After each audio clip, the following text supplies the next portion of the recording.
a 23 de fevereiro de 2010. Eduardo Paz Ferreira, presidente do Instituto de Direito de Economia Financeira e Fiscal da Universidade de Lisboa, convidado do grande jornal. Professor, boa tarde, muito obrigado pela presença em estúdio, é sempre um prazer tê-lo aqui. Tentando colocar aqui a questão emotiva de parte, tecnicamente, estas medidas apresentadas pelo Primeiro-Ministro na passada sexta-feira são inevitáveis ou poderia existir uma outra alternativa? Bem, muito obrigado, antes de mais, pelo convite. É sempre para mim também um prazer estar aqui. Eu acho que todos nós que tivemos a sorte de ter férias e aqueles que não tiveram, esperávamos o pior de setembro, mas acho que isto ultrapassou tudo o que podíamos esperar de pior de setembro negro, não é? Enfim, o Banco Central Europeu ainda nos foi dando uma razoável. Depois havia a ameaça, e continua a haver, da decisão do Tribunal Constitucional Alemão para a próxima quarta-feira, que também pode trazer coisas complicadas, as eleições na Holanda, há várias coisas complicadas. Claro. Agora esta foi, digamos, seguramente a pior que se podia esperar. E que é um bocado... Foi apanhado de surpresa, professor, com estas medidas? Com este anúncio, nesta data, sim, totalmente. E nesta forma, eu diria, porque parece-me claro que estas medidas não são as únicas, são uma parte. Não estão muito bem explicadas, a especulação nos jornais, e muito bem, os jornais têm procurado perceber exatamente quanto é que as pessoas vão perder em termos líquidos, e as conclusões não são inequívocas, e, portanto, digamos, este grau de apresentação daquilo que parece ser ainda uma medida pouco trabalhada é estranho. Porque é que é num contexto desgarrado, em que não é sequer o contexto do balanço geral com a Troika, nem do orçamento para 2013, é estranho. Não tenho mesmo explicação para isto, a não ser eventualmente ir anunciando umas mais impopulares, depois outras mais populares, mas a estratégia, em qualquer caso, parece-me péssima. Parece-me péssima e é curioso, eu creio que quando a Troika chegou agora por esta quinta vez a Portugal, tentou um pouco dizer, bom, a culpa não é bem nossa, o governo foi longe demais e tal, e se calhar isto criou a esperança nas pessoas que as poderiam fomentar alguma solução mais soft. Pelo contrário, julgo que isto terá resultado da insistência na descida da taxa social única, que era o velho projeto da Troika, mas é incompreensível porque é que o Governo faz, porque o próprio Governo tem um estudo do Banco de Portugal, insuspeito, que explica que as vantagens da descida da taxa social única são despiciandas ou não existem. Quando em cima disto se traduz essa descida num aumento brutal da carga fiscal, que é aquilo que, independentemente da formalidade jurídica que se quer usar, está em causa, é uma medida totalmente incompreensível. Este imposto, se é que podemos designá-lo assim, tecnicamente é um imposto, não foi apresentado como tal por alguma questão política, para satisfazer a tal exigência pregoada pelo CDS à exaustão? Será que foi isso? Presumo que sim, embora, digamos, não me caiba muito fazer análise política, mas suponho que sim, há alguma tradição de considerar separadamente a carga fiscal em sentido estrito, os impostos e depois as contribuições para a segurança social, mas que foi um pouco usar essa construção jurídica. Muitos empresários e muitos economistas afirmam que, de facto, esta redução da taxa social única de praticamente 6% não é suficiente para estancar a hemorragia do desemprego, muito menos para criar, até porque esse aumento da contribuição de 7% para a segurança social vai provocar uma quebra acentuada no consumo e estaremos aqui perante um jogo de soma nula. Exato. É esta a sua convicção? Não sou nada original nisso. Devo dizer que o que é original, num certo sentido, é o enorme consenso que se gerou em torno disto. Digamos, mesmo setores que normalmente estariam muito próximo do apoio a este tipo de medida, desta vez demarcaram-se claramente. Enfim, politicamente no CDS já se ouviram várias vozes, na área empresarial também. A própria Ordem dos Economistas veio marcar distâncias, portanto criou-se aqui um consenso sobre uma coisa que parece extremamente real. Ou seja, há de facto empresas que vão beneficiar com isto. Por exemplo, o BES Investimentos fez um estudo que foi hoje publicado na imprensa que revela que no conjunto da EDP, do BCP e da SONEI, estas empresas vão poupar 50 milhões com as reduções. E, portanto, digamos, isto não me parece que traduz em aumentarem o emprego.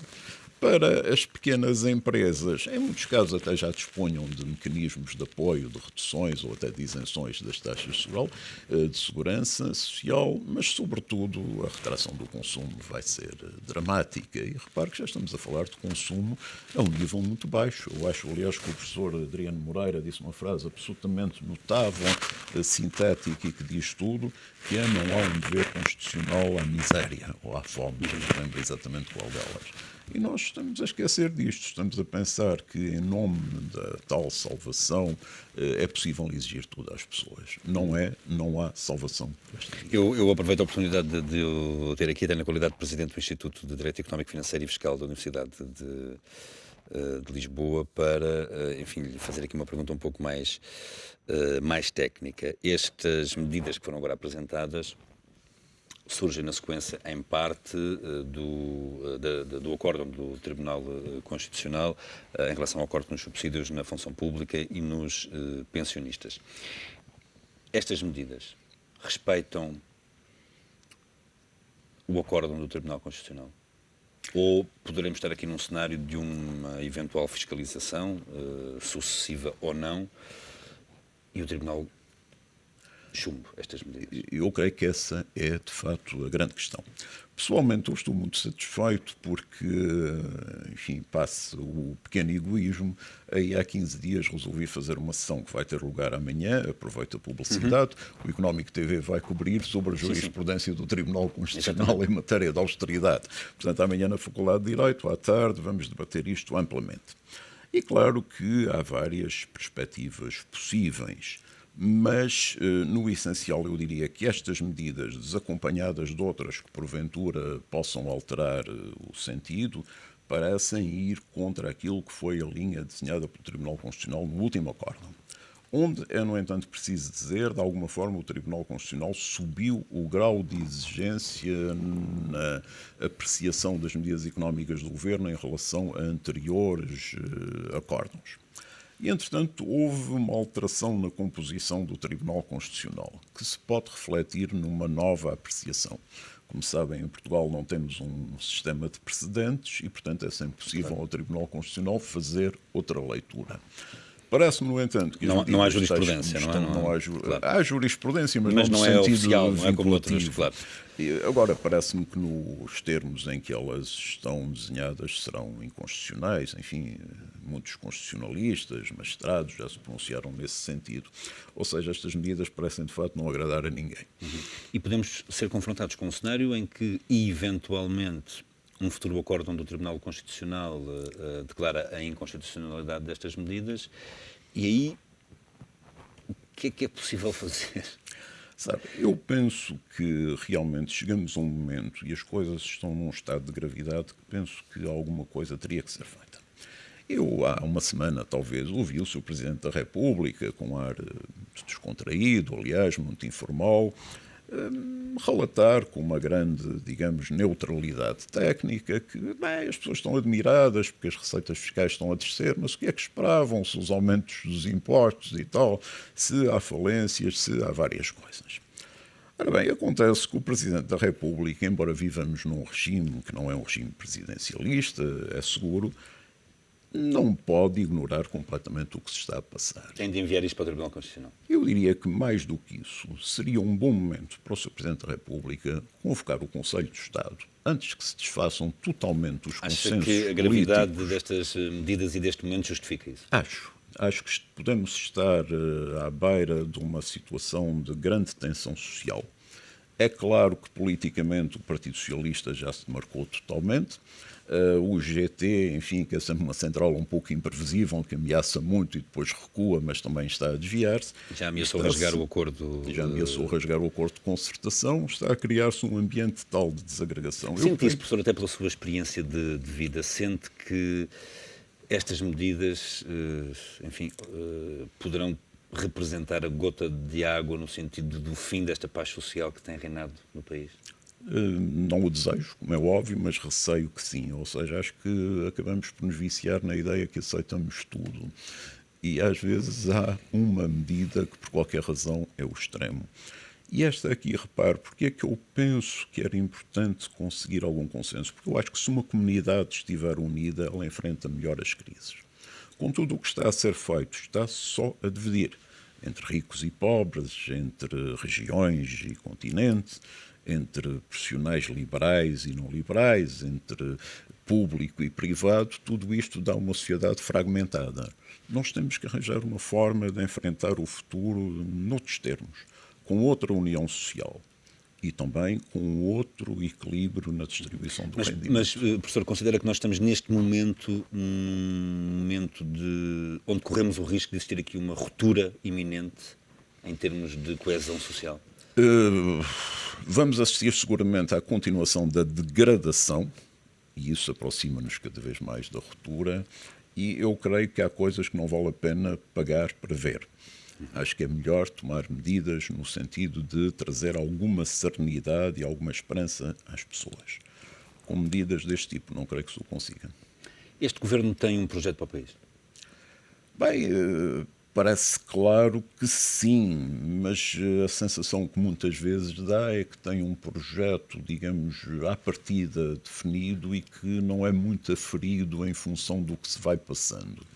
Ou então é aferido apenas por grandes agregados, mas que são valorados em termos muito diferentes. Por exemplo, penso que se pensar o desemprego, que agora até foi utilizado como fundamento para isto, não parece impressionar excessivamente o governo. Depois, outras coisas correm melhor, como o saldo da balança exterior, esse parece impressionar muito favoravelmente. Agora, qual é o projeto, sobretudo, o que é que as pessoas podem acreditar quando veem isto? Quando chegarmos ao fim do ano, o governo vendeu as empresas públicas todas que existiam. Com isso, não conseguiu sequer atalhar o déficit deste ano. Vai facilitar uma redução dos impostos, com a deslocalização destas empresas, com a fragmentação de outras, etc. E, portanto, teremos um país mais pobre, mais destituído de meios, ao qual o governo contrapõe a ideia que está a criar uma sociedade muito competitiva, muito independente, muito capaz de se bastar ela própria. Mas creio que é difícil alguém ver esses sinais. Há aqui qualquer coisa que, de facto, aparentemente não bate certo, pelo menos até agora. Perante tudo isto, professor, é imperativo, eventualmente até é mesmo um imperativo moral que o Governo apresente rapidamente medidas de corte efetivas na despesa, do lado da despesa? Eu acho que, sobretudo, o Governo tem Ou que que ter... apresente medidas que, enfim, na sexta-feira, poucas horas antes do Primeiro-Ministro ter anunciado estas medidas, o Presidente da República afirmava que, se existissem mais medidas de austeridade, mais sacrifícios, elas teriam de ser canalizadas para setores da população que até agora ainda não tiveram sacrifícios tão elevados como outros. O próprio Presidente do Tribunal de Contas, dias depois do acórdão, veio a público esclarecer que o teor do acórdão não fazia tanta distinção entre funcionários públicos e privados, mas sim entre detentores do capital e detentores do fator trabalho. Falta ir ao capital? Repare, nós temos neste momento em curso, e é uma grande novidade, a experiência francesa.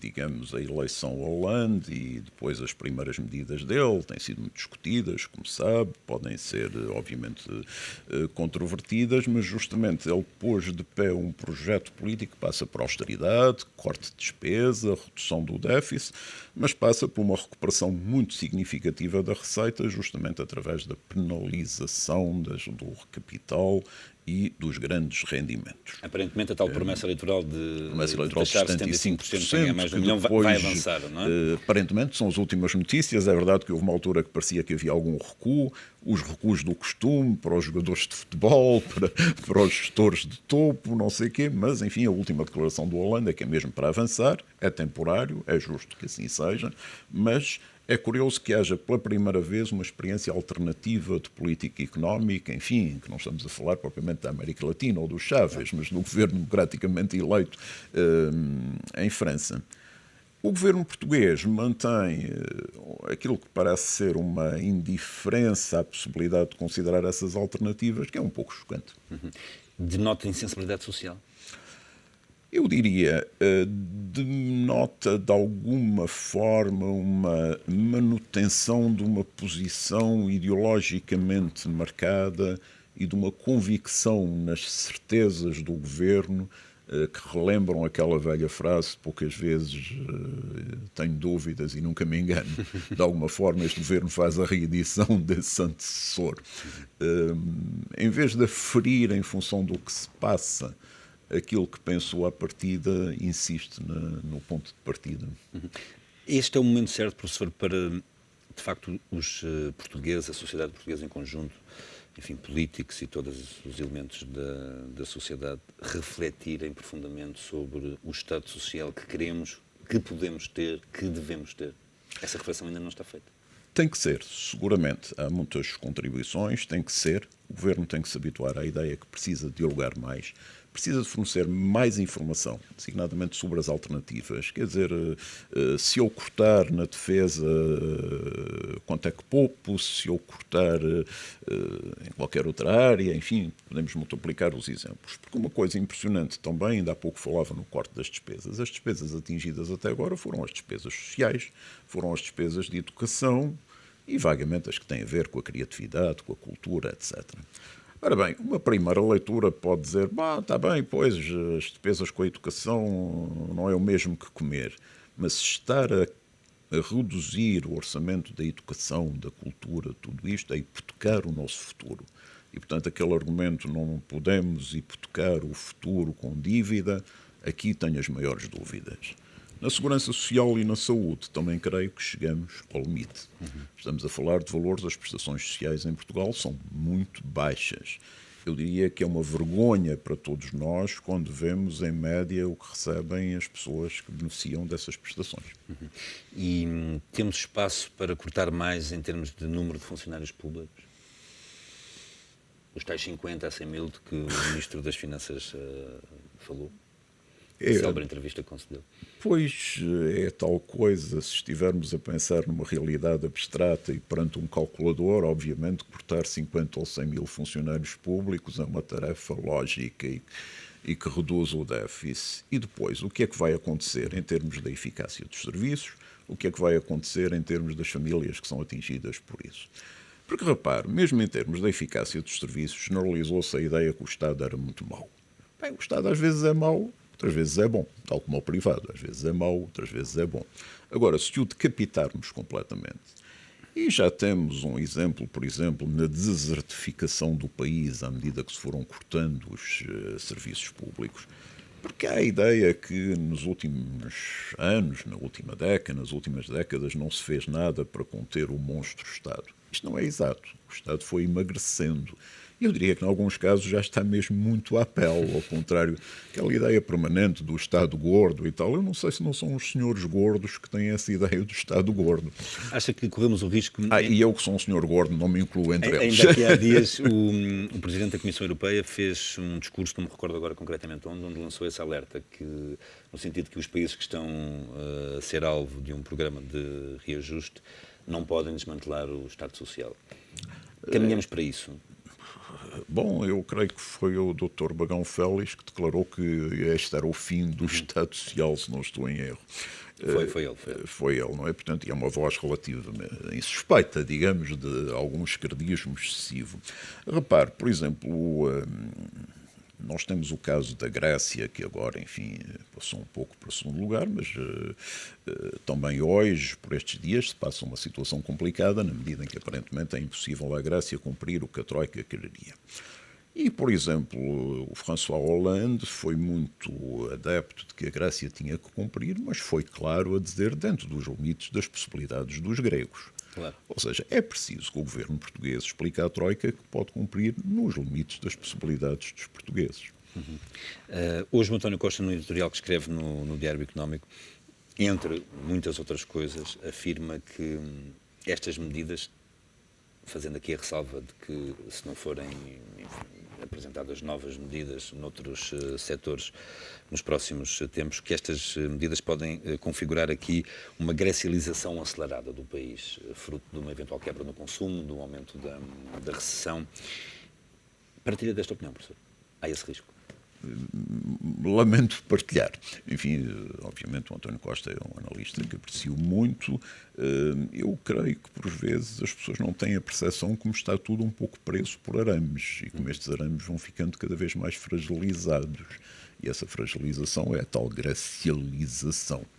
Porque, bom, há esta ideia que os gregos, e provavelmente há alguma componente nisto, há setores da sociedade grega que não funcionam muito bem, mas aquela ideia que os gregos são os malandros e tal, tem muito de sobressimplificação. A situação na Grécia é terrível. E depois há outro aspecto a considerar, que são as enormes tensões sociais na Grécia. Depois daquele receio que os esquerdistas, os comunistas tomassem o poder, o que estamos a ver agora é a extrema-direita a subir em termos assustadores e com atos de violência contra os imigrantes, com deputados do Parlamento grego a capitanear ataques a imigrantes. Quer dizer, isto é um grau civilizacional terrível. Esperamos não ter que passar por coisas semelhantes.